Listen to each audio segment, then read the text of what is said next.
స్తోత్రం. దేవునికి మహిమ కలుగును గాక. మంచిది ప్రియమైనటువంటి దేవుని సంగమా, ఇంకా వాక్య ధ్యానంలోనికి మనం వెళ్ళిపోదాం. చాలా సమయము మనం ఇప్పటికే గడిపేశాం. అతి ప్రాముఖ్యమైనటువంటిది వాక్యం కదా. వాక్యమే మన ఆత్మీయ జీవితాలను సరిచేసిద్ది. రాత్రికాల సమయం దేవుడు నాతో మాట్లాడనుకున్న వాళ్ళు ఎంతమంది వాక్యాన్ని బట్టి సంతోషించారు? మీ చేతును పైకెత్తగలరా? ఎంతమంది రాత్రి వాక్యము దేవుడు నాతో మాట్లాడాడు అని అనుకున్న వాళ్ళు?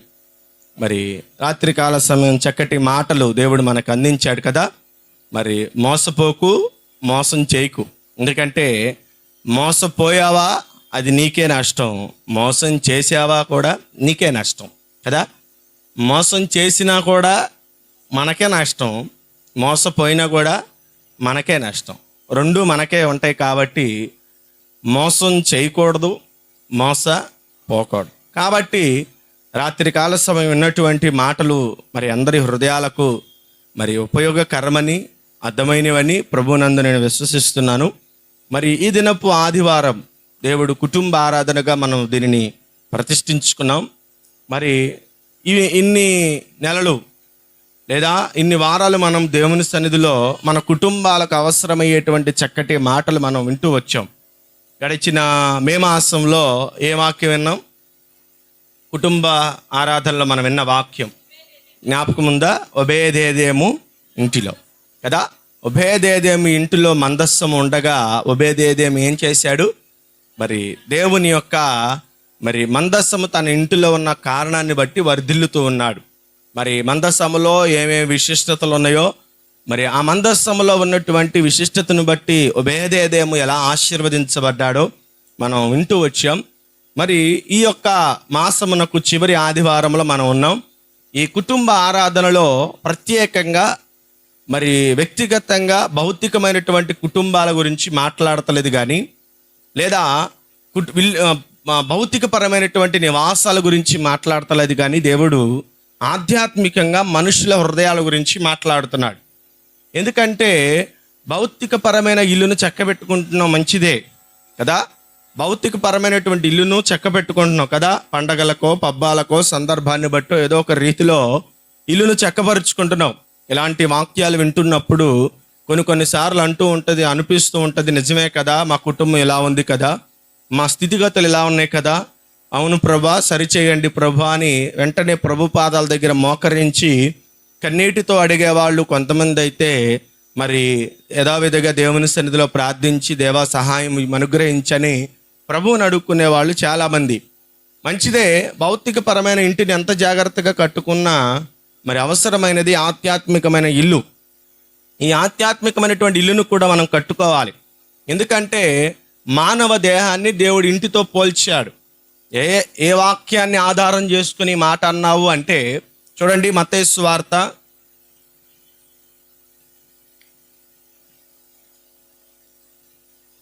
12వ అధ్యాయము 43వ వచనాన్ని మనం చదువుకుందాం. అక్కడ పరిశుద్ధాత్మ దేవుని చేత రాయబడించినటువంటి మత్తయి రాసినటువంటి యొక్క వాక్య భాగంలో స్వయంగా యేసు ప్రభు వారు పలికినటువంటి మాట, అక్కడ నేను చదివినటువంటి మాటను మాత్రమే మీరు పిన్నోట్గా చేసుకోండి. 44వ వచనంలో 2వ లైన్లో రాయబడింది, ఆ ఇంట ఎవ్వరునూ లేరు. ఇప్పుడు ఏ ఇంటిని గురించి దేవుడు మాట్లాడుతున్నాడు? యేసు ప్రభు వారు సశరీరుడిగా సంచరించిన 33.5 సంవత్సరాల ఆయన యొక్క కాల వ్యవధిలో ఆయన కొన్ని ఉపమానాలను మనుషులకు, అలాగే ఆయనను వెంబడించుచున్నటువంటి ప్రజలకు, యూదా జాతి ప్రజలకు, అలాగే శాస్త్రులకు, పరిసయ్యులకు కొన్ని ఉపమానాలను యేసు ప్రభు వారు వివరించి చెప్పారు.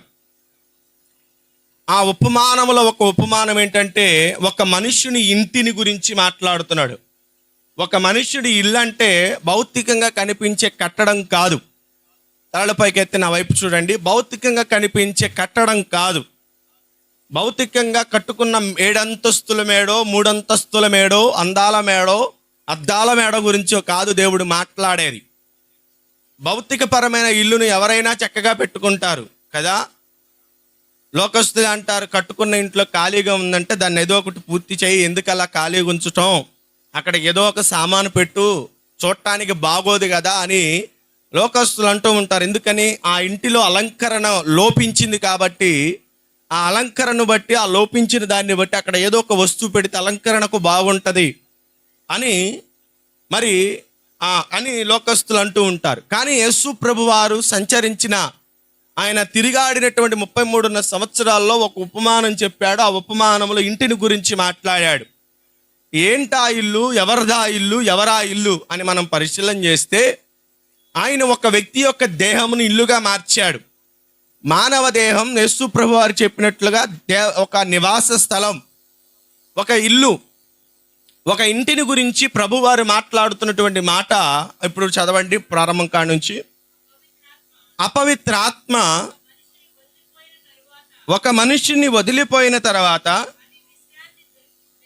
అది విశ్రాంతి వెదుకుచు నీరు లేని చోట తిరుగుచుండును. విశ్రాంతి దొరకనందున నేను వదిలి వచ్చిన ఎవరిల్లు అంట అది. చూసారా ఎంత అధికారంతో మాట్లాడుతుందో. తర్వాత చదవండి. వచ్చి ఆ ఇంటను ఎవరును లేక అది ఊడ్చి అమర్చి ఉండుట చూచి వెళ్ళింది. ఎక్కడికి వెళ్ళి తనకంటే మరి 7 దయ్యములను వెంట పెట్టుకొని వచ్చును. ఇప్పుడు ఎక్కడికి ప్రవేశించిని?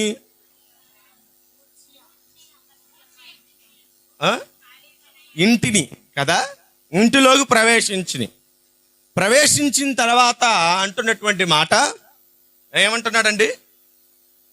అందుచేత ఆ మనుషుని యొక్క కడపటి స్థితి మొదటి స్థితి కంటే చెడ్డదగును. అక్కడ ఉన్నటువంటి మాట, అవి దానిలో ప్రవేశించి అక్కడనే కాపురముండును. ప్రియమైనటువంటి దేవుని ప్రజలారా, వాక్య భాగం అందరికి అర్థమైందా? అందరికి అర్థమైందా? ప్రేమ కుమార్ అని అర్థమైందా? బైబిల్ లేదుగా చేతిలో, అందరికి అర్థమైందా? జానుకు కూడా బైబిల్ ఇవ్వండి. వెనకాల బైబిల్ లేని వారికి ఎవరికి బైబిల్ ఇవ్వండి. మంచిది, అందరికి అర్థమైంది కదా వాక్య భాగం. మత్తయి సువార్తలో ప్రభువారు స్వయముగా పలికినటువంటి మాట, భౌతిక పరమైనటువంటి ఇంటిలో ఉండవలసినవి, ఉండకూడనివి ప్రతి మాసంలో మనం చివరి ఆదివారాన్ని వింటూ వస్తున్నాం. మరి భౌతిక పరమైన ఇంటిని గురించిన ఆసక్తి ఎంత ఉందో, ఆధ్యాత్మిక పరమైనటువంటి ఇంటిని గురించి కూడా ఆసక్తి మనకు ఉండాలి. ఎందుకంటే మన ఇంటిలో ఏవేవి ఉండాలో ఏవేవి ఉండకూడదో మనం నిర్ణయిస్తాం. అలాగే మన ఆధ్యాత్మికమైన ఇల్లు, మన దేహం అనే ఇంటిలో ఎవరు ఉండాలో ఎవరు ఉండకూడదో కూడా నిర్దేశించేది ఎవరు? మనమే కదా. ఎవరు ఉండాలో ఎవరు ఉండకూడదో నిర్దేశించుకోవాల్సింది మనమే. ఎందుకంటే భౌతిక పరమైన ఇంటిలో ఉండకూడనివి ఉంటే ఆ ఇల్లు అపవిత్రంగా మార్చబడిద్ది, ఆ ఇల్లు అపవిత్రంగా మార్చబడిద్ది. అదే ఆధ్యాత్మికంగా మన దేహముగా ఉన్నటువంటి యొక్క ఇంటిలో ఉండకూడని వారు ఉంటే ఎలాంటి పరిస్థితులు దాపరిస్తాయో వాక్యం ఇక్కడ చెబుతుంది.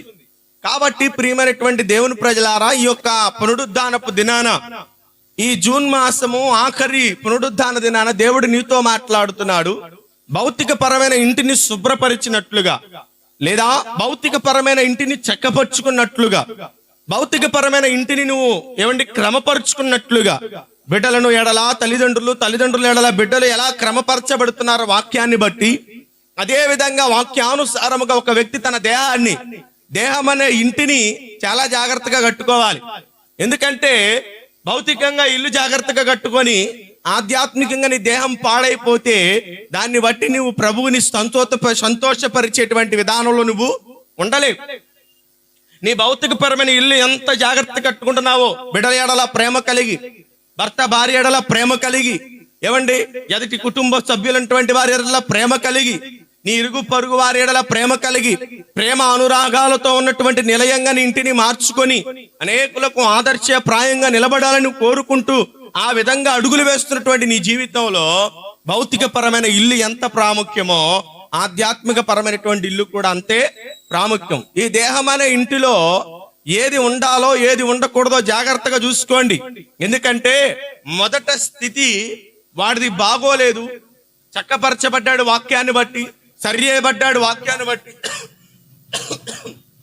సరి చేసుకున్నాడు, చక్కగా ఒక ఆధ్యాత్మిక విధానం వైపు అడుగులు వేస్తుండగా ఇప్పుడు ఆ ఇంట ఎవరు లేరంట. ఎవరు లేరు ఇంట?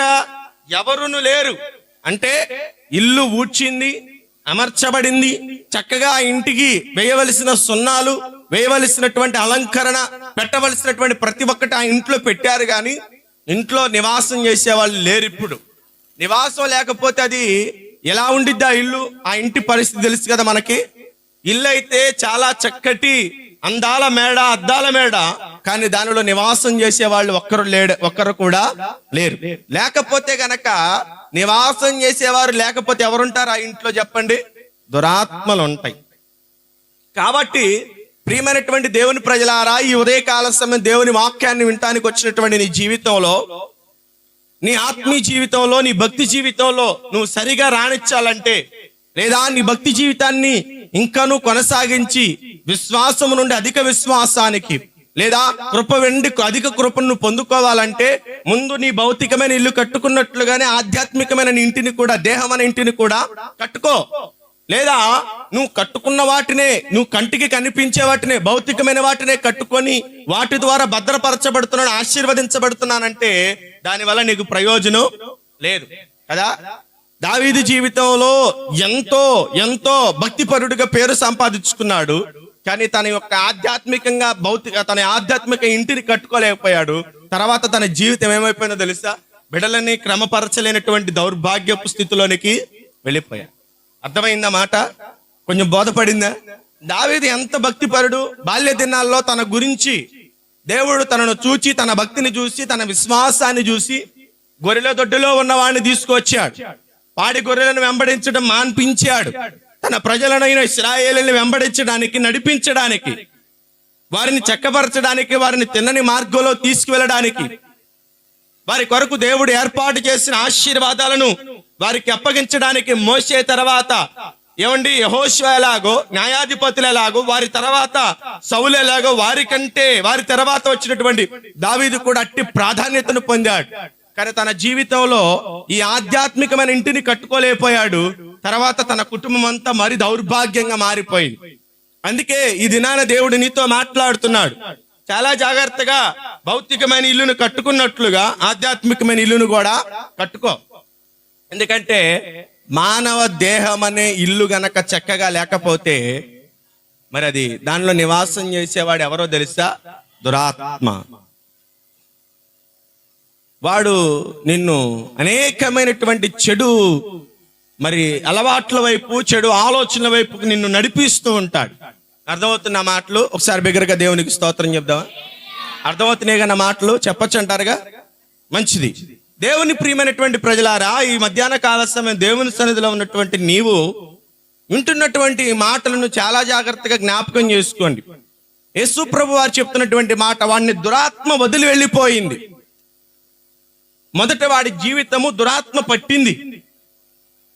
ఏ దురాత్మ పట్టింది మనం ఇప్పుడు చూద్దాం. చూడండి, ఏ దురాత్మ పట్టింది. ఒక వ్యక్తిలో దురాత్మ ఉంటే వాడు ఎట్టి పనులు చేస్తాడో, ఎట్టి కార్యక్రమాలు చేస్తాడో, ఎట్టి క్రమం లేనటువంటి జీవితం వాడు జీవిస్తాడో ఒకసారి మనం ఆలోచన చేస్తే, ఒక మనిషిలో దురాత్మ ఉందనుకోండి, వాడి ఆలోచన విధానం చెడ్డగా ఉంటది, చెడుగా ఉంటది కదా. వాడి ఆలోచన విధానం అంతా ఎలా ఉంటది? చెడు వైపే నడుస్తూ ఉంటది. అది ఏదన్నా కానివచ్చు. స్త్రీ పట్ల వ్యామోహమే కావచ్చు, ధనం పట్ల వ్యామోహమే కావచ్చు, కుటుంబం పట్ల వ్యామోహమే కావచ్చు, లేకపోతే లేనిపోయిన కోరికల మీద వ్యామోహమే కావచ్చు. ఇలాగా ఒక మనిషిలో ఒక ఆత్మ, అది దుష్టాత్మ కనుక ఉందనుకోండి, వాడి ఆలోచన విధానాన్ని మార్పు చేస్తుంది కదా. యేసు ప్రభు వారు ఒక ప్రాంతం వెళ్ళినప్పుడు ఆయన సముద్ర ఓడ దిగి అడుగు పెట్టగానే ఒక దురాత్మ పట్టిన వాడు ఆయన ముందు మోకరించి వాడిని గురించిన పరిచయం చేస్తూ వాడి పూర్వపు జీవితాన్ని చెప్తున్నారు. ఏమని చెప్తున్నారు? అయ్యా, వీడి జీవిత విధానం ఎలా ఉందంటే, వీడిలో పట్టిన దురాత్మ వీడిని కుదురుగా ఉండనివ్వట్ల. వీడి ఆలోచన విధానం అంతా ఎలా ఉంటుందంటే పాడు చేయాలి, నాశనం చేయాలి, దీన్ని కూలద్రోయాలి, చెడగొట్టాలి, దీన్ని ఎలాగైనా అపవిత్రపరచాలన్న ఆలోచన విధానం. వాడికంట క్రొత్త తాళ్లతో వాడిని ఏం చేశాడు తెలుసా? బంధించారు. బంధిస్తే వాడు ఏం చేశాడు తెలుసా? తుత్తినీలుగా చేశాడు, తెంపేశాడు వాటిని. క్రొత్త తాళ్లతో బంధించినా కూడా వాడు క్రమపరచబడకుండా వాడి ఆలోచన విధానం ఏం తెలుస్తుంది? దీన్ని పాడు చేయాలి కదా. ఒక మనిషిని యొక్క జీవితంలో నూతనమైన మార్గం అనేది దేవుడు ఒకటి అనుగ్రహిస్తే వాడి లోపట ఉన్న దురాత్మ ఏం చేస్తుంది తెలుసా? దాన్ని చెడగొట్టుకునేటట్లుగా చేస్తూ ఉంటది. భక్తుడైనటువంటి మరి సమూయేలు ఎవరి గురించి బాధపడ్డాడు? సౌలు గురించి బాధపడ్డాడు కదా. ఎందుకు బాధపడ్డాడంటే సౌలు చేసిన పని ఏమైంది?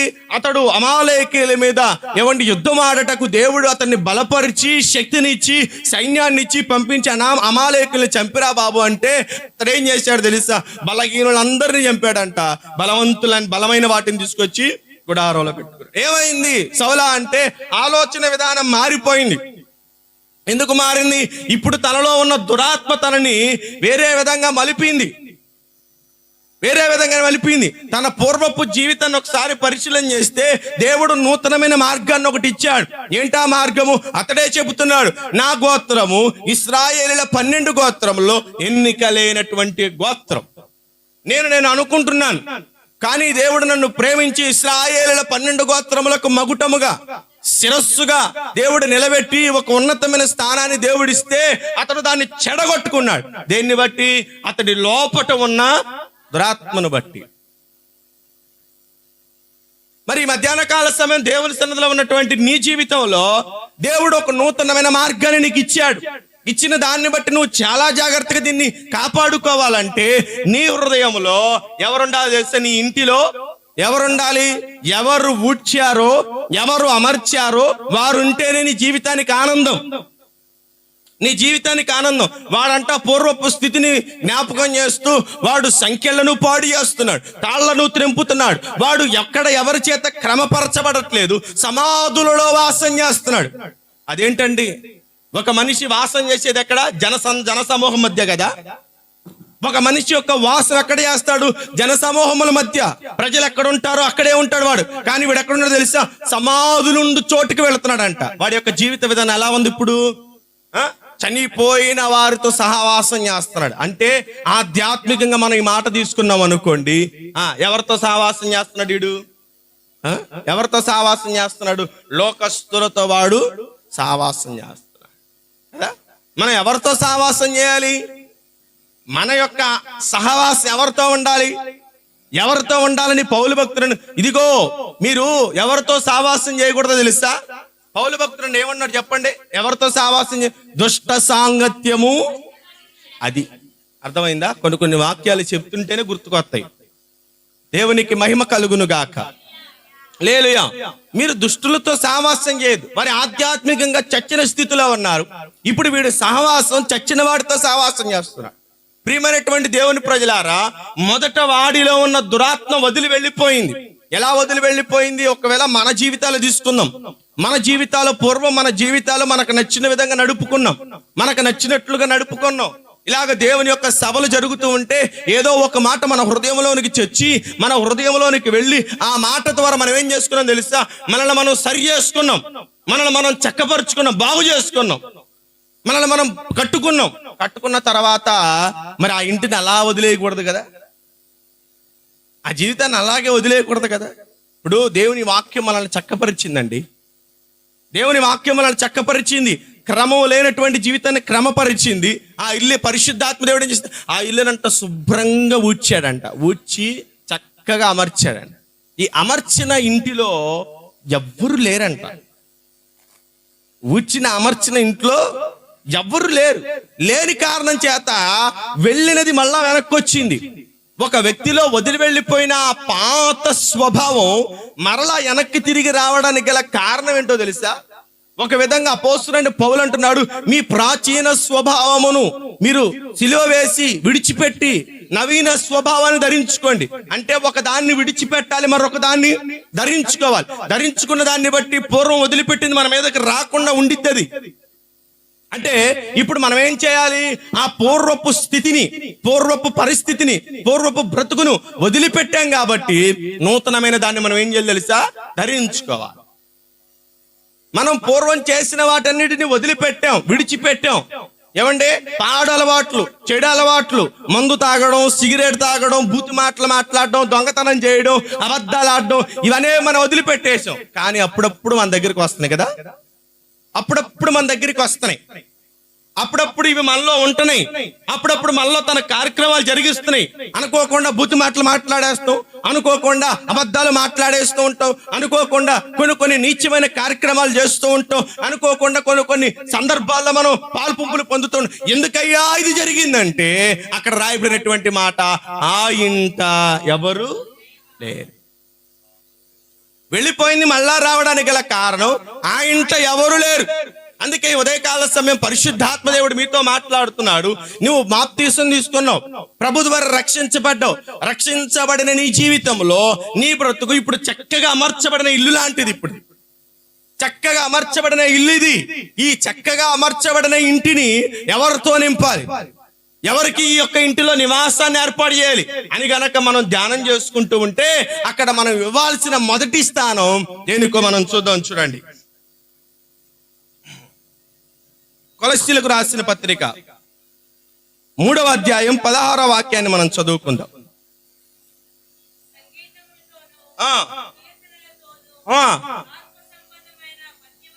పద్యములతోను ఒకడినొకడు బోధించుచు మీ హృదయములలో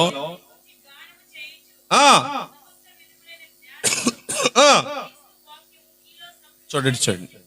ఇప్పుడు ఈ ఊడ్చి అమర్చిన ఇంట్లో ఇప్పుడు ఎవరు ఉండాలి, ఏ ఉండాలి, ఎవరికి స్థానం ఇవ్వాలి అంటే కొలస్సీలకు రాసిన పత్రిక 3వ అధ్యాయం 16వ వాక్యంలో రాయబడినటువంటి మాట ఏమంటున్నారు తెలుసా?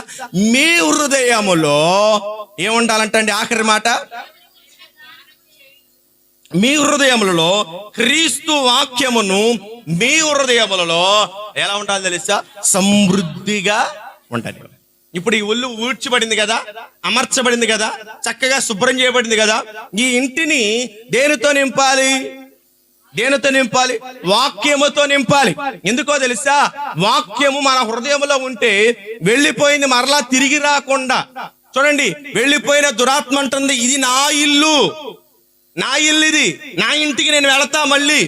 అమ్మా నీ ఇల్లని ఎలా చెబుతున్నావు అంటే, పూర్వం దాంట్లో నేను ఉన్నాను, రెంట్ కట్టి మరి ఉన్నాను కదా, రెంట్ కట్టి మరి ఉన్నాను. ఎంత డబ్బులు ఇచ్చానంటే కరెంటు బిల్లు ఎక్కువైనా పర్లేదు ఉన్నాను, అద్దె ఎక్కువ అడిగినా ఇచ్చాను, సంవత్సరం అద్దె పెంచుతున్నా కూడా నేను ఏం మాట్లాడలేదు కదా. నేను ఆ ఇంటికి అద్దె కట్టి నేను ఆ ఇంట్లో ఉన్నాను. ఇప్పుడు ఇల్లు నాది, నేను వదిలిపెట్టాను కదా, ఖాళీ చేశాను కదా. ఇప్పుడు ఒకవేళ ఎవరన్నా ఇంట్లో దిగకపోతే మళ్ళా నేను ఆ ఇంటికి వెళ్ళి ఉండటానికి అవకాశం కుదిరిద్దని చెప్పి దురాత్మ అంట ఎక్కడ అద్దె దొరక్క ఇటు తిరిగి వచ్చేసింది. ఎందుకని? పాపం దానికి కూడా చెప్పుంటారు, పొద్దున్న లెగిసి ముగ్గులెత్తేనే సరే, లేకపోతే నీకు ఇల్లు అద్దెకేమో, మీ ఇంట్లో ప్రార్థనలు పెట్టుకుంటే మేము ఇల్లు అద్దెకేమో. అలాంటి సందర్భాలు బహుశా దానికి ఎదురైనయేమో, దురాత్మకు ఉండవు కదా, మనకు చెప్తున్న భౌతికంగా కదా. ఏమంటే దానికి ఇల్లు ఎక్కడ తిరిగిందంట, ప్రపంచం మొత్తం తిరిగిందంట. ఆస్ట్రేలియా తిరిగింది, చెప్పండి, అమెరికా తిరిగింది, ఆ ఖండానికి వెళ్ళింది, ఈ ఖండానికి వెళ్ళింది. ఎక్కడైనా ఖాళీగా ఉండే స్థలాలు, ఖాళీగా ఉండే ఇల్లులు ఎక్కడైనా దొరుకుతాయి అంటే టూలెట్ బోర్డు బట్టి ఉంది, కానీ కింద ఇల్లు మాత్రం ఖాళీ లేదు. ఎందుకంటే ఆల్రెడీ దాంట్లో ఇంకొకళ్ళు ఉన్నారు. ఇప్పుడు ఇది అనుకుంటుందంట, నా ఇంటికి నేను వెళతాను, నా ఇంటికి నేను వెళ్ళి ఆ ఇల్లు ఖాళీగా ఉందో లేదో చూసి, ఉందో లేదో, ఉంటే అవకాశం ఉండిద్దో లేదని వెళ్ళి చూడగా ఏమైందో తెలుసా? ఖాళీగా కనపడింది దాని కంటికి. అబ్బా ఎంత సంతోషపడిందంటే అప్పుడు దాకా దూరానున్న చుట్టాలందరినీ పిలుచుకొచ్చి తన దగ్గరే పెట్టుకుంది. ఇప్పుడు కదా, దూరానున్న చుట్టాలందరినీ తీసుకొచ్చి తన దగ్గరే పెట్టుకుంది. ఎందుకంటే ఆ ఇంట ఎవరు లేరు. ప్రియమైనటువంటి దేవుని ప్రజలారా, రక్షణ పొందిన మన జీవితాల్లో, క్రీస్తు వారి వాక్యం విని మన జీవితాలు కట్టుకున్నటువంటి ఈ జీవితంలో, ఈ ఇంటిలో లేనటువంటిది, దానిని బట్టి వెళ్ళిపోయిన పాత స్వభావాలు వస్తాయి. జాగ్రత్త. నీ హృదయములో, నీ దేహములో దేవుని వాక్యమును సమృద్ధిగా నింపండి. ఎందుకంటే వాక్యం ఉన్న చోట, వాక్యము నిలబడిన చోట, వాక్యము ఎక్కడ ఉంటుందో అక్కడ అపవిత్రతకు తావే ఉండదు. వాక్యం ఉన్న చోట అపవిత్రతకు ఉండదు. 119వ కీర్తన 11వ చిల్లర రాయబడినటువంటి మాట చదవండి. 119వ కీర్తన 11వ చిల్లర రాయబడింది. నేను పాపము చేయకుండానట్లు. ఇంత లేట్ అయితే కుదరదు, చదవాలి గబగబా. నీ ఎదుట నేను పాపము చేయకుండానట్లు. ఏంటంటండి, ఏం పెట్టుకుంటున్నాడంట? దేని కొరకు? పాపము చేయకుండా ఉండాలంటే, అంటే వెళ్ళిపోయింది మరలా తిరిగి వచ్చి, వెళ్ళిపోయిన స్వభావం, పాత పద్ధతి, పాత అలవాట్లు, పాత కార్యక్రమాలు జరిగించిన ఆ దురాత్మ మరలా తిరిగి రాకుండా ఉండాలంటే దీనికి ఏం చేయాలి తెలుసా? నో ఎంట్రీ బోర్డు పెట్టాలి బయట. ఎందుకని ఆల్రెడీ దీంట్లో ఒకళ్ళు ఉన్నారు. ఈ దేహములో, ఈ హృదయంలో వేరే ఒకళ్ళకి స్థానం ఉంది. మునుపు దీనిని ఖాళీ చేసిన వ్యక్తి వెళ్ళిపోయాడు. వెళ్ళిపోయిన తర్వాత దీంట్లో ఒకళ్ళకి స్థానం ఇచ్చాం. ఎవరా వ్యక్తి అంటే వాక్యమై ఉన్నటువంటి, పూర్వము ఆయన సశరీరుడిగా లోకానికి దిగి వచ్చి తండ్రి దగ్గర ఆయన యొక్క జీవితం ఎలా ఉందో తెలుసా? వాక్య రూపిగా ఉన్నాడు. తర్వాత ఆయన శరీరం దాల్చుకున్నాడు. ఇప్పుడు మరలా వాక్య రూపిగా మనందరి హృదయములో, మనందరి దేహంలో ఉండటానికి ఇష్టపడినటువంటి ఆ దేవునికి మరలా మన అవకాశం ఇచ్చామనుకోండి. కీర్తనకారుడు అన్నాడు, పాపము చెయ్యకుండునట్లు. ఇప్పుడు హృదయంలో వాక్యం ఉందనుకోండి, హృదయం నిండా వాక్యం నింపబడిపోయింది అనుకోండి, వాక్యం ఎలా చెబితే అలా మన హృదయం కదిలిద్దా? లేకపోతే వాక్యానికి విరుద్ధంగా మన హృదయం పనిచేసిద్దా? కదన్నా ప్రేమ కుమార్ అన్న, అంతే కదా? వాక్యం మన హృదయం దేనితో నింపబడి ఉంటే మన అవయవాలు అలా పనిచేస్తూ ఉంటాయి. మన హృదయం వాక్యంతో నింపబడింది అనుకోండి, యోసేపు పొతీఫరు భార్య ముందు నిలబడినప్పుడు వాక్యము తన హృదయంలో ఉంది కాబట్టి పాపానికి చోటు ఇవ్వకుండా పారిపోయాడు కదా. పారిపోయి పరిగెత్తి తన యొద్దకు పాపం రాకుండా కథనను కాపాడుకున్నాడు.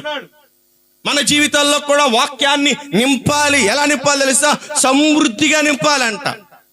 వాక్యాన్ని నింపేయండి. ఎందుకంటే ఈ ఖాళీ చేయబడిన ఇంటిని మరొకడు వచ్చి ఆక్రమించుకోకుండా, మరొకడు వచ్చి దీన్ని వశపరుచుకోకుండా, దీనిని వాడు ఆక్రమించుకొని వాడు తన జెండాని ఎగరవేయకుండా ఉండాలంటే ఈ దేహం అనే ఇంటిని దేనితో నింపాలి తెలుసా? వాక్యము చేత నింపాలి. నింపుతున్నావా కదా? వారానికి వచ్చి ఎన్ని దినాలు ఈ మందిరంలో దేవుడి కార్యక్రమాలు జరుగుతున్నాయి? ఎందుకు ఇంతగా పరిచర్యలు, ఇంతగా దేవుని యొక్క వాక్యం, ఇంతగా దేవుని యొక్క సేవకులు సేవకురాలు కష్టపడుతున్న తెలుసా? మీ హృదయములలో వాక్యాన్ని సమృద్ధిగా నింపాలి. ఎందుకోసం తెలుసా? నింపబడని ఖాళీగా ఉన్న హృదయంలోకి ఎవడొస్తాడు తెలుసా? వాడు వస్తాడు. వాడు అంటాడు, ఇది నా ఇల్లు అంటాడు కదా. అంటాడంట, గో నేను ఈ స్త్రీతో పలానా రోజు పలానా పాపం చేపించాను, ఇది నాది, నేను జరిగిచ్చాను, నేనున్నాను దీంట్లో మొన్నటిదాకా. అడుగు కావాలంటే మునుపు ఆ పాపం చేసిందా, ఆ తప్పు చేసిందా, ఆ చోటుకి వెళ్ళిందా అడుగు. ఒకవేళ నేను చెప్పేది అబద్ధం అడుగు అంట. వాడికి ఆధారాలు ఎక్కువ ఉంటాయి మరి కదా. నిజానికి ఆధారాలు ఉంటాయో లేవో కానీ అబద్ధానికి మాత్రం, మోసానికి మాత్రం ఆధారాలు ఎక్కువ ఉంటాయి. కాబట్టి వాడు వచ్చి అంటాడు, చూడు ఆ రోజు ఆ పని చేయించాను చూడు అంటాడు. నిజమేనండి, ఆ పని చేశానండి. ఇప్పుడేమైంది? మరలాది ప్రేరేపిస్తుందండి, మరలాది లాగుతుందండి, మరలా కోరుకుంటుందండి, మరలా చేయాలనిపిస్తుందండి. ఎందుకమ్మా మరలా అదే రావడానికి గల కారణం ఏంటంటే ఇల్లు ఊడ్చి ఖాళీగా ఉంది కదా. ఖాళీగా ఉంది. ఖాళీగా ఉన్న కారణం చేత మళ్ళీ ఎవరు వచ్చారు? వెళ్ళిపోయినాడు, మళ్ళీ వచ్చి అదే కార్యక్రమం, మరలా అదే పని, అదే పాపం, అదే పద్ధతి, అదే నడవడిక, అదే వైఖరి, అదే ఆలోచన. మారలేదా అంటే మారలేదు. ఎన్ని క్రిస్మస్లు వెళ్ళినాయి, ఎన్ని క్యాలెండర్లు మారినాయి, ఎన్ని సంవత్సరాలు గతించినాయి, అదే జీవితం. ఎందుకంటే ఖాళీగా ఉన్న ఇంటిని దేనితో నింపలేకపోయాడు వాడు కదా. వాక్యం గుర్తుంటుందా మనకి కదా? వాక్యం మన హృదయంలో ఉండాలి. మన హృదయం, మన యొక్క దేహం అంతా వాక్యం చేత నింపుకోవాలి కదా. మన తలంపుల్లో వాక్యం ఉండాలి, మన చూపుల్లో వాక్యం ఉండాలి, మన నోట వాక్యం ఉండాలి, మన చెవుల్లో వాక్యం ఉండాలి, మన చేతుల్లో వాక్యం ఉండాలి, మన కాళ్ళల్లో కూడా కదా. ఉంటుందా వాక్యం? నిజంగా ఉందంటారా? దావీదు అంటున్నాడు, నీ వాక్యము నా పాదములకు దీపము. కీర్తనకారుడు ఒక చోట అంటాడు, నీ ముఖ కాంతి ప్రకాశించింది, నీ వాక్యము కలుగుట తోడనే నాకేం పుట్టింది? వెలుగు. ఇప్పుడు నాకు హృదయంలో నిండా వాక్యం ఉంటే వేరొక దానికి అవకాశం ఉండిద్దండి? ఉండదు కదా. మరి అలాంటిది ఒకవేళ మన జీవితంలో మరలా పాత స్వభావం మరలా తిరిగి వచ్చింది అనుకోండి, దానికి కారణం ఏంటి? మన వాక్యానికి చోటు ఇవ్వాలా కదా, వాక్యానికి మనం చోటు ఇవ్వాలా. అందుకే మళ్ళీ వచ్చి వాడు కూర్చున్నాడు, ఇది నాది అంటున్నాడు, నేను ఇక్కడ నుంచి వెళ్ళని అంటున్నాడు. ఎన్ని ఉపవాస ప్రార్థనలు అయ్యాయి, ఎన్ని ఆరాధన కార్యక్రమాలకు వెళ్ళని, ఎన్ని ప్రార్థనలకు వెళ్ళని, ఎన్నిటికి వాడు వెళ్ళనిస్తాడు. అపవిత్రాత్మ ఎక్కడ అడ్డు చెప్పడు, వెళ్ళనిస్తాడు. ప్రార్థనలకు వెళ్ళా ఎల్లు ప్రార్థన అంటాడు, ఎల్లు వాక్యం విను అంటాడు, ఎల్లి మంత్రంలో కూర్చుంటాడు. కానీ వచ్చేటప్పుడు వెళ్ళేటప్పుడు వాడి పని వాడు చేసుకుంటానే పోతాడు కదన్నా. వాడి పని వాడు చేసుకుంటా పోతాడు. నువ్వు మందిరానికి వెళ్తున్నా, దేవుని వాక్యంలో ఉంటున్నా, నీ హృదయంలో ఇవ్వవలసిన దానికి చోటు ఇవ్వకుండా పోవడం వల్ల మరలా వాడు వచ్చి కూర్చొని నిన్ను సజీవంగా నిన్ను సజావుగా దేవునికి నిన్ను సమర్పించుకోకుండా వాడు ఏం చేస్తున్నాడు తెలుసా? ఆటంకపరుస్తున్నాడు. ఎన్ని సంవత్సరాల వాక్యం వింటున్నామండి కదా, ఎన్ని సంవత్సరాల వాక్యం వింటున్నామండి, అయినా మనసుల్లో మార్పు రాకపోవడానికి గల కారణం ఏంటి? వాక్యం వెళ్ళే సందు లేదు. ఎందుకంటే వాడు చుట్టూరా బిగించి కూర్చున్నాడు, వాడు తిష్ట వేసుకుని కూర్చున్నాడు వాడు మనుషుల యొక్క హృదయాల్లో. అదే వాక్యం వెళ్ళి హృదయాలను తాకుతున్నా, వాక్యం వెళ్ళి ఎంత బలముగా దేవుని వాక్యం బోధించబడుతున్నా మనుషుల్లో చలనం లేకపోవడానికి గల కారణం ఏంటో తెలుసా? వెళ్ళే సందు కూడా వాడు ఇవ్వలేదు, అలా తిష్ట వేసుకుని కూర్చున్నాడు. మారద్దు మారద్దు మారద్దు మారద్దు కదా. అందుకనే మార్పు అనేది మన హృదయాల్లోకి, మన జీవితాల్లోకి రావటం. మార్పు పొందలేకపోతున్నాం మనము, సంపూర్ణమైనటువంటి భక్తి జీవితంలోనికి రాలేకపోతున్నాం, సంపూర్ణమైనటువంటి క్రీస్తు స్వారూప్యాన్ని మనం పొందలేకపోవడానికి గల కారణం ఏంటంటే వాక్యానికి మన హృదయంలో చోటు లేదు. వాక్యంలో మన హృదయంలో వాక్యానికి అవకాశం లేదు. ఎందుకంటే వెళ్ళిన వాడు మరలా వచ్చాడు ఆ ఇంటికి, ఆ ఇంటిలో ఉన్నాడు. ఇప్పుడు ఇది నా ఇల్లు అంటున్నాడు, ఆ ఇంటిలో తన నివాసం చేస్తున్నాడు ఇప్పుడు. కాబట్టి ఆ ఇంటిలో ఇప్పుడు వేరొక దానికి అవకాశము. సహోదరి సహోదరుడా, ఈ మధ్యాహ్న కాల సమయం దేవుని మాటలు వింటున్నటువంటి నీ జీవితంలో మరి నీ హృదయంలో వాక్యం ఉందా? చెప్తానికి బాగానే చెప్తాం కదా. దావీదు కూడా తెలుసు 10 ఆజ్ఞలు ఏంటో తెలుసు. కానీ ఆ దినమున తాను ఎన్ని ఆజ్ఞలు అతిక్రమించాడు తెలుసా? 3 ఆజ్ఞలు అతిక్రమించాడు. ఎందుకని? దావీదు హృదయంలో దుష్టుడికి చోటిచ్చాడు. చోటిచ్చిన దాన్ని బట్టి ఏం చేశాడు తెలుసా? వెను వెంటనే అసలు ఎంత కుయుక్తులుగా ఆలోచించాడంటే దావీదు, ఎంత మోసయుక్తంగా ఆలోచించాడంటే దావీదు యొక్క ఆలోచన విధానం ఒక్కసారిగా మారిపోయింది. దావీదు యొక్క ఆలోచన విధానం ఒక్కసారిగా మారిపోయింది. కీర్తనలో పలు చోట్ల రాస్తాడు, అబద్ధికుడు నా చోట ఉండడు, నా రాజ్యనగర్లో ఉండడు, నా రాజ్యంలో ఉండడు, అసలు అబద్ధికుడిని నేను ఉండనివ్వను, నా మధ్య వాడికి చోటే లేదు, అబద్ధికుడు నేను తెగ నరుగుతా, వాడి నాలుక నేను తెగ నరుగుతానన్న వాడు ఇతడే అబద్ధికుడిగా మారిపోయాడు కదా. దుష్టుడికి గనక నువ్వు చోటిస్తే వాడు నిన్ను మలుస్తాడు తనకు నచ్చినట్లుగా. దావీదు ఆత్మానుసారుడు. తర్వాత ఏమైపోయాడు తెలుసా? ఆత్మ లేని జీవితానికి వెళ్ళిపోయాడు. సొంత కొడుకుల్ని గద్దించలేకపోవడానికి దావీదులో ఉన్నటువంటి ఏంటో తెలుసా? లోపటున్న పాపం దావీదుని గద్దించడానికి అవకాశం ఏమిట్లా? కుమారులారా మీరు చేస్తున్న తప్పురా అంటానికి లోపల ఉన్నది అంటుంది, నువ్వేనా పెద్ద నీతిమంతుడవే ఏంటి, నువ్వేనా పెద్ద నీతిమంతుడవే ఏంటి దావీదు, నువ్వు వాడికి చెప్తున్నావు ఏంటి? ఆడేవాడు నావాడే, ఆడేవాడు నేను కన్నవాడిని, నేను వాడిని కన్నాను. మరి నా జీవితం, మరి నన్ను కన్నా కొడుకు నా కళ్ళ ముందు ఎట్టి నేను ఊరుకుంటాను. దావీదు నీ ముందు నీ బతుకు చూసుకో, ముందు నువ్వు చేసిన దాన్ని బట్టి కుమారులను దండించలేకపోయాడు. కుమారుడు వెంట కుమారుడు పుట్టిన వాళ్ళందరూ ఏమైపోయారు? చనిపోయారు కదా. ఎందుకని? ఒక క్రమము కానటువంటి జీవితంలో దావీదు అడుగు వేశాడు అంతే. అది తన తర్వాత తన కుటుంబాన్ని పతనావస్థకు తీసుకువెళ్ళిపోయాడు. ఆత్మీయుడు బలహీనుడైపోయాడు, ఆత్మీయుడు కృంగిపోయాడు, ఆత్మీయుడు ఏమైపోయాడు? బలహీనుడిగా మార్చబడిపోయాడు.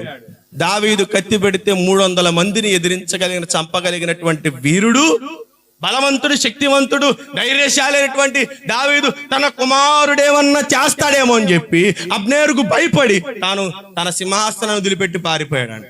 ఎందుకెంత జీవితం కదా. నీ హృదయంలో వాక్యం ఉండకపోతే అదే జీవితం అయిపోద్ది. నీ జాగ్రత్త జ్ఞాపకం పెట్టు. నేనేదో మిమ్మల్ని పరిశీలిస్తున్నాను, మీకేదో మీరు హెచ్చరిక చెప్తున్నానని చెప్పి నన్నేదో నీతిమంతుడు అనుకోవద్దు. ఒకవేళ ప్రియమైనటువంటి దేవుని ప్రజలు బోధించిన నేనే వాక్యానికి వ్యతిరేకంగా ఉంటే నా జీవితం కూడా అంతే. అందుకనే బోధించే మిమ్మును బట్టి బోధిస్తున్న నేను కూడా ఏం చేయబడాలి? సరి చేసుకోవాలి కదా. ఎప్పటికప్పుడు వాక్యము ఏమంటే రెండంచెల కలిగిన ఖడ్గం. ఇది ప్రతి ఒక్కరిని గద్దిస్తుంది, ప్రతి ఒక్కరి యొక్క చెడుతనాన్ని తెగ నరుగుతుంది. కాబట్టి ఈ మధ్యాహ్న కాల సమయం నీ హృదయములో వాక్యానికి చోటివ్వు. పాపము నీ దరికి చానివ్వకుండా వాక్యము నిన్ను అడ్డగిస్తూ ఉంటుంది. చూడండి అదే వాక్య భాగము రోమీలకు రాసిన పత్రిక 10వ అధ్యాయం 17వ వాక్యాన్ని చూడండి.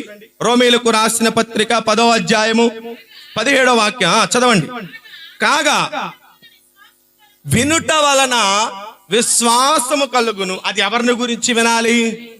ఇప్పుడు వాక్యాన్ని వింటున్నాం, ఎవరిని గురించి వాక్యం బోధిస్తుంది? క్రీస్తుని గురించి కదా. ఈ వినటం అనేది మనలో ఏం చేస్తుంది తెలుసా?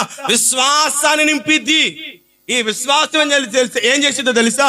గొప్ప దోహకార్యాలను, గొప్ప అద్భుతాలను మన జీవితంలో కలిగించింది. విశ్వాసులకు తండ్రి ఎవరు? అబ్రహాం కదా. దేవుని స్వరం విన్నాడు, నిలబడ్డాడు. అతను ఏమయ్యాడు తెలుసా? విశ్వాసులకు తండ్రిగా మార్చబడ్డాడు. విను, ఎవరిని గురించి వినాలి? క్రీస్తుని గురించి విను. క్రీస్తుని యొక్క జనన మరణ పునరుద్ధారణ గురించి నువ్వు విను. వాటిని గురించి నువ్వు ధ్యానం చేయి. క్రీస్తు వారి లోకానికి ఎందుకు వచ్చాడు? ఆయన లోకంలో ఏం చేశాడు? లోకంలో ఉన్న ఆయన తర్వాత మరణించి ఆయన ఎక్కడికి వెళ్ళాడు, మనం ఎక్కడికి వెళ్ళాలి? ధ్యానించు. దాన్ని బట్టి మన జీవితాలు బాగుంటాయి. చూడండి ప్రకటన గ్రంథం 1వ అధ్యాయము 3వ వాక్యం. త్వరగా నేను చెప్పేస్తాను సమయాన్ని.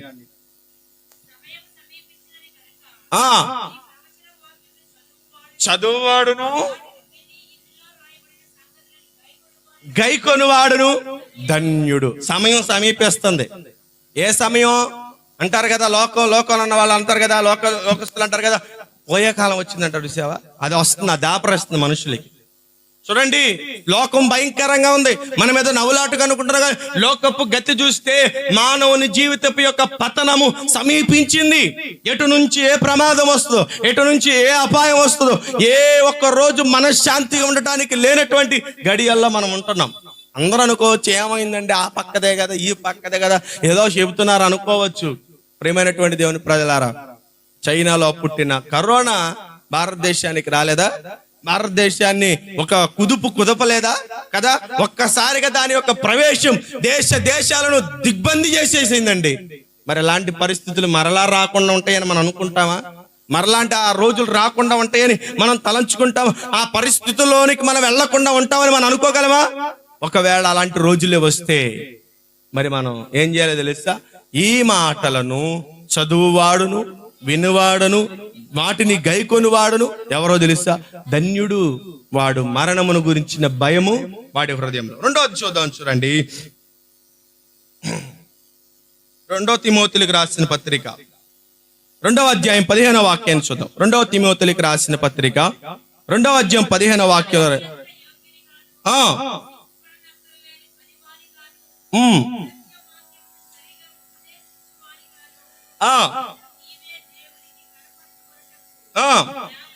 జాగ్రత్త పడము. దేని గురించి చెప్తున్నాడు? సత్యవాక్యమును సరిగా. అంటే ఇప్పుడు నువ్వు చదువుతున్నది, వింటున్న దాన్ని ఇప్పుడు ఏం చేయాలి తెలుసా? లోతుగా దాన్ని ధ్యానం చేయాలి. లోతుగా వాక్యానికి ఇప్పుడు ఏం చేయాలి? లోతైనటువంటి అనుభవం. వాక్యంలో మనం లోతైనటువంటి అనుభవంలోకి వెళ్ళాలి. తిమోతితో చెప్తున్నాడు పౌలు భక్తుడు, నువ్వు చదువుతున్నది, నువ్వు ధ్యానిస్తున్నది, ఇంకో చెప్తున్నాడు నువ్వు ఉపదేశిస్తున్నది సత్యవాక్యమును సరిగా ఉపదేశించు వానిగాను నిన్ను నీవే దేవునికి కనపరుచుకొనుటకు. ఇప్పుడు ఏం చేయాలి తెలుసా? లోతైన అనుభవం రావాలి వాక్యంలో మనకి.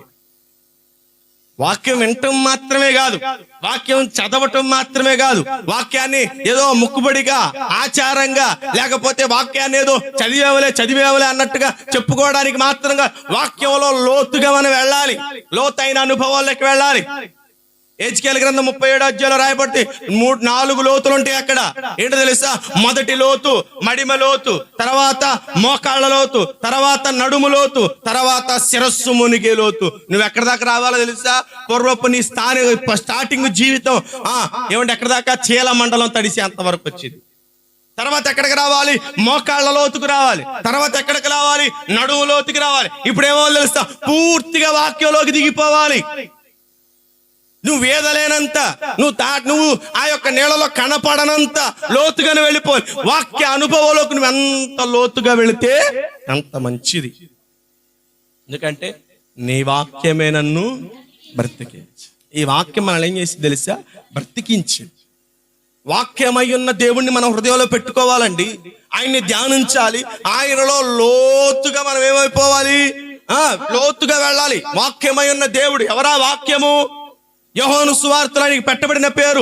ఆయన ఆదియందు వాక్యమై ఉండెను, వాక్యము ఆయన యుద్ధ ఉండెను, వాక్యమే దేవుడై ఉన్నాడు.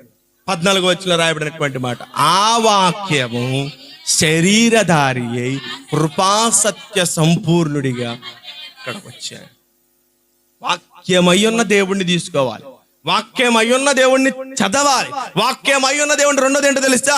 లోతుగా తెలుసుకోవాలి. ఆయన గురించి లోతుగా తెలుసుకోవాలి. మోయాబు రాలేనటువంటి స్త్రీని రుతుని మనం అడుగుతూ, రుతు నువ్వెందుకు నీ మోయాబు దేశం నుండి, నీ స్వజంలో నుండి, నీ ఇంటి నుండి నువ్వు రావడానికి గల కారణం ఏంటి? నీ ఆచారాలను, నీ కట్టుబాట్లను, నీ పూర్వీకుల యొక్క ఆరాధ్య దైవాలు నువ్వు విడిచిపెట్టి రావడానికి గల కారణం ఏంటో తెలుసా? ఇదిగో ఆయన నిన్ను లోతుగా కదా, ఆయన లోతుగా అధ్యయనం చేసుకుందండి. అందుకే ఒక ఆమెమో ముద్దు పెట్టి వెళ్ళిపోతే మరొక ఆమె అంటుంది, అస్సలు ఆ మాట అన్నమాకరన్ను. నువ్వు ఎక్కడికి వెళతావో అక్కడికి. నీ దేవుడు ఎవరో ఆయనే నా దేవుడు. నువ్వు ఎక్కడ మరణిస్తావో అక్కడే కదా. ఆయన లోతుగా అధ్యయనం చేసుకుంది. అందుకే విడిచిపెట్టలేకపోయింది ఆయన కదా. ఆమె విడిచిపెట్టలేకపోయింది. ఆమె ఎవరి రెక్కల కిందకు వచ్చింది తెలుసా? యెహోవా రెక్కల కిందకి. మనలో ఆ లోతైన అనుభవం రావాలి. వాక్యంలో ఎన్ని సంవత్సరాలు అవుతుంది రక్షణ పొంది? ఎన్ని సంవత్సరాలు? ప్రేమ కుమార్ అని చెప్తున్నాడు, నాకు బైబిల్ 10 సంవత్సరాలు అవుతుంది అన్నాడు. కానీ దాని మీద ఒక పెన్ను గీత లేదు, దాన్ని సరిగ్గా నలిగినటువంటి విధానం లేదు. ఎన్ని 10 సంవత్సరాలు వాడిన కొత్తదే నిన్నామన్న కొన్నదిలాగానే ఉంది. అంటే దాని ఉద్దేశం ఏంటంటే బహుశా ఆయనకి చదువు రాకపోవచ్చు. నేను చెప్తూ ఉంటాను, అన్న ఒక్కొక్క అక్షరం అన్న చదువుకొని బైబిల్ పూర్తి చేయను అంట. ఒకసారి చదివాడు, ఒక అధ్యాయం పూర్తి చేశాడు, అదే చదువుతూ ఉంటే పాటికి కదా. నువ్వు వాడే పరిశుద్ధ గ్రంథం అది నలిగిపోవాలి. ఒక దైవజనుడు చెప్పాడు, సంవత్సరంలో ఎట్టగాదనుకున్న 3-4 బైబిళ్ళు వాడాలంట. ఎందుకని? ఒక్కొక్కసారి నువ్వు బైబిల్ చదువుతుంటే, ఆ బైబిల్లో మునిగిపోతూ ఉంటే, ఆ బైబిల్ నువ్వు పట్టుకుంటూ ఉంటే, బైబిల్లో నీకు తెలియనటువంటి లోతుగా నువ్వు వెళ్ళిపోవాలి. బైబిల్ చదువుతున్నావా? ఏదో మొక్కుబడిగా చదివేశం అయిపోయింది, రోజు ఒక అధ్యాయం అయిపోయింది, పక్కన పెట్టేసాం. అంతేనా? వాక్యాన్ని లోతుగా ధ్యానించడం. వాక్యం ఒకసారి మనం ధ్యానం చేసామంటే, ఈ రోజు నేను పరిశుద్ధ గ్రంథాన్ని ఇలా పట్టుకొని దేవుని వాక్యం చెప్తున్నానంటే ఏదో నాకు తోచింది, నాకు నచ్చింది చెప్పట్లేదు. ఒకరోజు దేవుని వాక్యం ముందు కూర్చుంటే వాక్యం మాట్లాడిద్ది. ఏమైనా మాట్లాడద్దు తెలుసా? ఇదిగో నా ప్రజలకి మాట సెలవి. ఆనాటి ప్రజల పరిస్థితి ఇలా ఉంది, ఈనాడు ప్రజల పరిస్థితి కూడా ఇలా కాకుండా మాట్లాడు వారితో. దేవుడు వాక్యమైన దేవుడు మనతో మాట్లాడుతాడు. నువ్వు ఆయనతో లోతైన సహవాసం కలిగి ఉండాలి. అనోకు దేవునితో కలిసి నడిచిపోయాడు. ఎందుకని? అతడు దేవునితో కలిశాడు, అతను దేవునితో నడిచాడు, అతడు దేవునితో కొనిపోబడ్డాడు. మనకు ఆ అనుభవం ఉందా? నడిచే అనుభవం లేదు. ఏమంటే దేవునితో కలుసుకునే అనుభవం లేదు, దేవునితో నడిచే అనుభవం లేదు, దేవునితో కొనిపోబడే అనుభవం మన జీవితాలకు లేదు. ఎంతవరకు అయ్యా అంటే, దేవుడు మా దేవుడు, ఆయన మా దేవుడు, మా పితరుల దేవుడు, మా దేవుడు అని చెప్పుకుంటా. కానీ ఎప్పుడు నీ అంతటా నీవు ఆయన నాకు దేవుడై ఉన్నాడని ఎప్పుడు చెప్పుకుంటావు కదా? ఆయనతో లోతైన సహవాసం ఉన్నప్పుడే కదా, లోతుగా ఆయనతో మనం కలుసుకున్నప్పుడే కదన్నా. మనం లోతుగా ఆయన్ని మనం కలుసుకోవాలి, లోతుగా ఆయన్ని మనం అధ్యయనం చేయాలి. గనులతోవే వాళ్ళు పైన తవ్వుతారా, లేకపోతే లోపలికి వెళతారా? భూమిలో దాగున్న నిధులను తీయడానికి వాళ్ళు ఏం చేస్తారో తెలుసా? లోపట సొరంగం దాకా వెళతారు. మరి మన ఆత్మీయ జీవితం, ఈ ఇంటిని జాగ్రత్తగా కాపాడుకోవడానికి లోతైన అనుభవం వద్దా? కదా, లోతైన అనుభవం. ఆయనతో కలుసుకోవాలి, ఆయన్ని కలుసుకోవాలి, ఆయనతో మనం నడవాలి, ఆయనతో మనం కొనిపోబడాలి. అటువంటి మరి విధానాన్ని మనం కలిగి ఉంటేనే ఆ వాక్యం మనల్ని ఏం చేస్తుంది తెలుసా? మనల్ని విడిచి వెళ్ళిన దురాత్మకు మనల్ని దూరం చేస్తుంది. దానికి స్థానం లేకుండా కాపాడు. అర్థమవుతున్నాయండి దేవుని మాటలు? అర్థమవుతున్నాయా? దేవునికి స్తోత్రం చెల్లిద్దాం ఒకసారి. పాప మమతల చేత పారిపోయిన నాకు ప్రాప్తించే క్షామము, పశ్చాత్తాపము నుండి తండ్రి క్షమ కోరుచు పంపుము క్షేమము. పాప మమతల చేత పారిపోయిన నాకు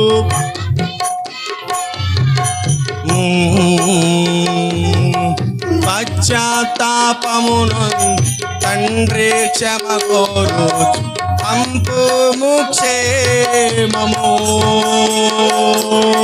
ప్రభునీదు శిలువ ముఖము చల్లని నాకు పుట్టించే ధైర్యము.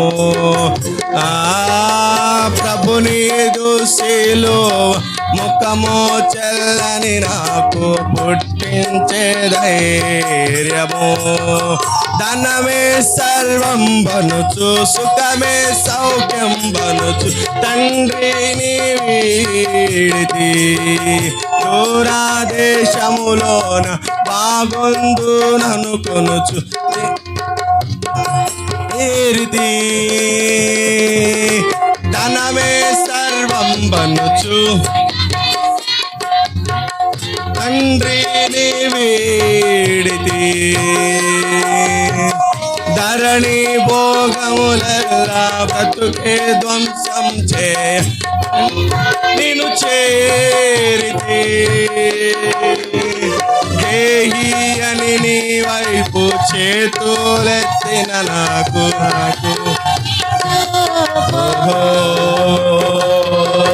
దేహి అని నీ వైపు చేతులెత్తిన నాకు దారిని మార్గము చూపుము నా తండ్రి.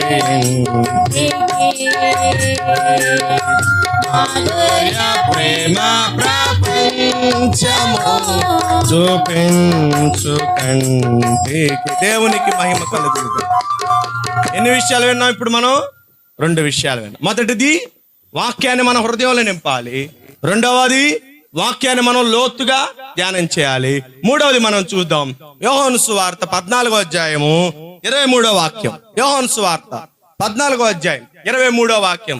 అక్కడ రాయబడినటువంటి మాట, నన్ను ప్రేమించువాడు నన్ను ప్రేమించిన ఎడల నా మాట గైకొనును. చూడండి అక్కడ అంటున్నటువంటి మాట, నన్ను ప్రేమించిన ఎడల వాడేం చేస్తాడు తెలుసా? నా మాట గైకొంటాడు. గైకొనటం అంటే వినటం కాదు. గైకొనడం అంటే దానికి అర్థం ఏంటో తెలుసా? వాడు అనుసరిస్తాడు, లోబడిపోతాడు ఆ మాటకి కదా. దేవుని వాక్యానికి ఇప్పుడు ఏం చేయాలి తెలుసా? మొదటగా మనం వాక్యాన్ని వినాలి. రెండవది వాక్యాన్ని లోతుగా అధ్యయనం చేయాలి. మూడవది వాక్యానికి విధేయత మనం చూపించాలి. వాక్యానికి మనం ఏం చేయాలి తెలుసా? లోబడిపోవాలి. వాక్యానికి మనం అప్పచెప్పుకోవాలి. ఇదిగో దేవా, నీ వాక్యము నన్ను ఎలా ఉండమని అంటుందో, ఏ విధంగా ఉండాలనుకుంటుందో. ఇదిగో కొర్నేలు ఇంటికి పేతురు వచ్చాడు. కొర్నేలు ఇంట్లో ఉన్నటువంటి తన కుటుంబ సభ్యులందరూ తేరు చూస్తుండగా కొర్నేలు పేతురుని ఆహ్వానిస్తున్నాం. ఈ దినమున నువ్వు మా ఇంటికి రావడం మంచిది. నువ్వు మా ఇంటికి రావడం మంచిదయ్యా, మా ఇంట్లోకి రా. వస్తే ఇప్పుడు నీ నోట దేవుడు ఉంచిన మాటలు వినటానికి మేమందరము సిద్ధంగా ఉన్నాం. అంటే ఒక విధంగా కొర్నేలు పేతురు నోట ఉన్న దేవుని వాక్యానికి విధేయత చూపించడానికి ఇష్టపడ్డాడు. అందుకే కొర్నేలు అన్యుడైనను పరిశుద్ధ గ్రంథంలో తన కొరకు ఒక అధ్యాయాన్ని మిగిల్చుకున్నాడు కదా. నీ జీవితంలో దేవుని వాక్యానికి లోబడాలి. దేవుని వాక్యానికి నిన్ను నువ్వు అప్పచెప్పుకోవాలి. దేవుని వాక్యానికి నీ జీవితంలో ప్రాధాన్యత ఇవ్వాలి. వాక్యానికి ప్రాధాన్యత ఇవ్వకుండా లోక వ్యర్థమైన వాటికి ప్రాధాన్యత ఇచ్చావనుకోండి, నీ జీవితం ఏమైంది? ధనమే సర్వం అనుకున్నాడంట, సుఖమే సౌఖ్యం అనుకున్నాడంట, తండ్రిని విడిచి వెళ్ళిపోయాడంట. ఏమైపోయింది? ధరణి భోగములెల్లా బ్రతుకు ధ్వంసం చేసి పెట్టి, నాశనం చేసి పెట్టి, ఇంటిలో గనుడిగా ఉండవలసిన వాడు పందుల దగ్గర పందుల మేపకానికి వెళ్ళాడు. సుఖ సౌఖ్యాల మధ్య పరుండవలసినటువంటి వాడు పందుల పెంట వాసన దగ్గర పడుకోవాల్సి వస్తుంది. ఇంట్లో పంచభక్ష పరమన్నాలు తినవలసినటువంటి వాడు పందుల పొట్టు కొరకు ఆశపడుతున్నాడు. ఏమైపోయింది తన జీవితం? వాక్యానికి లోబడకపోతే మన జీవితాలు కూడా అలాగే ఉంటాయి. వాక్యానికి విధేయత చూపించాలి. చూపించినప్పుడు మనల్ని విడిచిపెట్టింది మరలా మన దగ్గరికి రాదు. ఈ ఇంటిని మనం జాగ్రత్తగా కాపాడుకోవడానికి అవసరమైనవి ఇవి. వాక్యమైనటువంటి దేవునికి మనం ఏం చేయాలి చెప్పండి? అర్థమైన వాటిలో ఉన్నాయండి? ఉందా పోయిందా చెప్పండి? ఉందా పోయిందా? దేవునికి మహిమ కలుగునుగాక. మొదటిది వాక్యమైన దేవునికి మనం ప్రాధాన్యత ఇవ్వాలి. వాక్యమైన దేవునితో లోతుగా సహవాసం ఉండాలి. వాక్యమైన దేవునికి మనం విధేయత చూపించాలి. రెండవది మనం ధ్యానం చూడండి. ఎఫెసీయులకు రాసిన పత్రిక 5వ అధ్యాయం 18వ వాక్యం. రెండవది ఎవరికి స్థానం ఇవ్వాలో చూడండి. ఎవరికి మన హృదయంలో స్థానం? ఎఫెసీయులకు రాసిన పత్రిక 5వ అధ్యాయం 18వ వాక్యం. మరియు మద్యముతో మత్తులై ఉండకుడి కలదు అయితే. చూడండి రెండవది ఎవరికి అవకాశం ఇవ్వాలి తెలుసా? ఎవరికి అవకాశం ఇవ్వాలి? ఏ ఆత్మ? పరిశుద్ధాత్మ దేవునికి మనం ఏం తెలుసా? మనలో అవకాశం, మన హృదయంలో, మన ఊడ్చి అమర్చబడిన యొక్క దేహంలోనికి, ఇంటిలోనికి ఎవరు రావాలి? రెండవదిగా మొదటిది వాక్యమైన దేవుడు, వాక్య స్వరూపమైన దేవుడు మొదటిగా మనలో ఉండాలి. రెండవది ఎవరు తెలుసా? పరిశుద్ధాత్మ దేవుడు మన హృదయంలో ఉండాలి. ఈ ఇద్దరు గనక మన హృదయంలో ఉంటే మన జీవితంలో మునుపు జరిగించిన వాటిని మనం తిరిగి చేయం కదా. మునుపు జరిగించిన వాటిని మనం తిరిగి చేయం. ఎందుకని? ఇప్పుడు మనలో ఉంటుంది ఎవరు? పరిశుద్ధాత్మ దేవుడు, వాక్య రూపి అయిన దేవుడు మన ఇంట్లో నివాసం చేస్తున్నాడు. కాబట్టి ఈ ఇల్లు ఇప్పుడు ఎవరి నివాసం అయింది? అందరూ అంటారు కదా, యేసే గృహమునకు అధిపతి, ఇగో యెహోవాయే ఈ గృహమునకు అధిపతి అయిన పైన నేమ్ బోర్డులు పెట్టుకుంటారు. కానీ లోపల అధికారం ఎవరిదో తెలుసా? వాడే ఉంటాడు. ఎవడో ఇది నా ఇల్లు అన్నవాడే ఉంటాడు. దేవునికి స్తోత్రం కలుగును గాక. మొదట ఎవరు? అపవిత్రాత్మ. వాడంట అపవిత్రాత్మ అపవిత్రపరుస్తాడు. వాడంట వెళ్ళిపోయిన తర్వాత ఇప్పుడు ఇల్లు ఖాళీగా ఉండటం వల్ల వాడు వచ్చాడు ఇప్పుడు నా ఇల్లు అన్నట్టుగా. ఇప్పుడు ఈ పరిశుద్ధాత్మ దేవుడు గనక, వాక్యమైన దేవుడు గనక మన హృదయంలో లేకపోతే వాడు వచ్చేస్తాడు. మళ్ళీ వచ్చి ఈ ఇంట్లో కూర్చొని అప్పుడు ఒక విధంగా పాడైంది, బూజు పట్టిపోయి అక్కడక్కడ ఏమంటే చెదలు తినేసి అక్కడక్కడ రోతగా ఉంది. ఇప్పుడు దాన్ని ఏం చేస్తాడు తెలుసా? పందుల ఇంటిగా మార్చేస్తాడు కదా. పందుల ఇంటిగా మార్చేస్తాడు. ఘటముతో వెడలి తినొంటరిగా పితరులు తాగిన జలములకై కనబడెను బావికడా రక్షణయోటల ప్రభు యేసే. కనబడెను బావికడా రక్షణయోటల ప్రభు యేసే. కుండను బావిని చేకొని హృదయములో పరుగెడితి. బావిని చేకొని హృదయములో ఘనమైన శుభవార్త ఆతృతతో ప్రజలకు తెలుపా. గ్రామ ప్రజా కనుగొనిరి విశ్వ విమోచకుడగు యేసే. గ్రామ ప్రజా కనుగొనిరి విశ్వ విమోచకుడగు యేసే. దేవునికి మహిమ కలుగును గాక. ఎక్కడికి వెళ్ళిందేమా? గ్రామంలోకి వెళ్ళింది. ఏం కనుక్కుంది? బావి దగ్గర కనబడిన ఒక దృశ్యము ఆమె హృదయంలో నింపుకుంది. ఇప్పుడు ఆ ఇంట్లోకి ఎవరు వచ్చారు? పూర్వం ఆయన అంటున్నాడు, ఇదిగో పలానా వాళ్ళని ఇంట్లో పెట్టుకున్నావు, నువ్వు ఆరాధించో, వాళ్ళని కొలిసో, వాళ్ళని నీతో పెట్టుకున్నావు, ఇదిగో నీతో ఉన్నవాడు. ఇప్పుడు కాదండి, తన దౌర్భాగ్యపు జీవితాన్ని మొత్తం చెప్పగా అవేం చేసింది తెలుసా? వాటన్నిటిని వదిలిపెట్టి బావి దగ్గర కనుగొన్న వారిని వదిలిని ఘటంతో వెడలిందంట, అహంకారంతో వెడలిందంట. ఇదిగో మా పూర్వీకులు, మా తాత ముత్తాతలు, మా భక్తులు, మా పూర్వీకుల భక్తులు చూడని చెప్పి పూర్వ భక్తులని మనసులో పెట్టుకొని వారినే కొలుచుకుంటూ వెళ్ళింది. కానీ బావి దగ్గర ఒక దర్శనం కనుగొంది. ఆయన హృదయంలో నింపుకుందండి. పరిగెట్టింది, గ్రామం అంతటికి ప్రకటిస్తుంది. గ్రామ ప్రజ తెలుసుకున్నారంట. ఏమని తెలుసా? ఇదిగో ఈమె హృదయంలో ఉన్నవాడే లోకరక్షకుడు. మరి నీ హృదయంలో ఆయన ఉంటున్నాడా? మొదటిగా నీ హృదయంలో వాక్యమైన దేవునికి ఇవ్వాలి. రెండవది పరిశుద్ధాత్మ దేవునికి నీ హృదయంలో చోటు ఇవ్వాలి. చోటు ఇవ్వకపోతే శరీర కార్యక్రమాలు జరిపించడానికి వాడు మళ్ళా వచ్చేస్తాడు. వాడు వచ్చి నిన్ను మరి అపవిత్రమైనటువంటి విధానంలోకి నిన్ను నడిపిస్తాడు. ప్రియమైనటువంటి దేవుని సంగమా, భౌతికపరమైన ఇంటిని నువ్వు ఎంత చక్కగా కట్టుకుంటున్నావో ఆధ్యాత్మిక పరమైన ఇంటిని కూడా చాలా జాగ్రత్త కట్టుకో. ఎందుకంటే దినములు చెడ్డవి, కాలముని ఎరగండి. ఈ ఇంటికి అధిపతి ఎవరు, ఇంటికి అధికారి ఎవరు కనుగొని ఆ ఇంటికి ఆ అధిపతిని మనం అప్పగిద్దాం. ఇంటి వారి చేతికి, యజమానుడి చేతికి తాళం చేతులు ఎత్తారా, దొంగకి తాళం చేతులు ఎత్తారా? యజమానుడి చేతికి తాళం చెవులా, దొంగ చేతికి తాళం చెవులా? కదా, దొంగ చేతిలో కూడా తాళం చెవులు ఉంటాయి, కానీ అవి ఒరిజినల్ కాదు, నకిలీవి. అవి దొంగతనం చేయడానికి, దోచుకోవడానికి వాటి ఏర్పాటు చేసుకున్న నకిలీ తాళాలు గుత్తది. కానీ యజమానుడి చేతిలో ఒకే ఒక తాళం ఉంటుంది కదా, ఒకే ఒక తాళం ఉంటుంది. దానినే వినియోగిస్తాడు. దానినే వినియోగించి తలుపులు తెరుస్తాడు.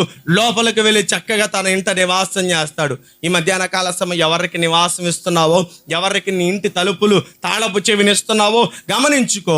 ఈ పరిశుద్ధ దినాన దేవుడు నీతో మాట్లాడుతున్నాడు. భౌతిక పరమైన ఇంటిని కట్టుకుంటున్న నీవు ఆధ్యాత్మిక పరమైన ఇంటిని కూడా జాగ్రత్తగా కట్టుకొనగలిగితే, ఆయన నీలో నివాసం ఉండగలిగితే, ఆయన నీతో ఉండగలిగితే, పరిశుద్ధాత్మ దేవుడు నీలో నివాసం చేయగలిగితే నీ జీవితము అనేకులను మార్చిద్ది, అనేకులను ఆకర్షించిద్ది.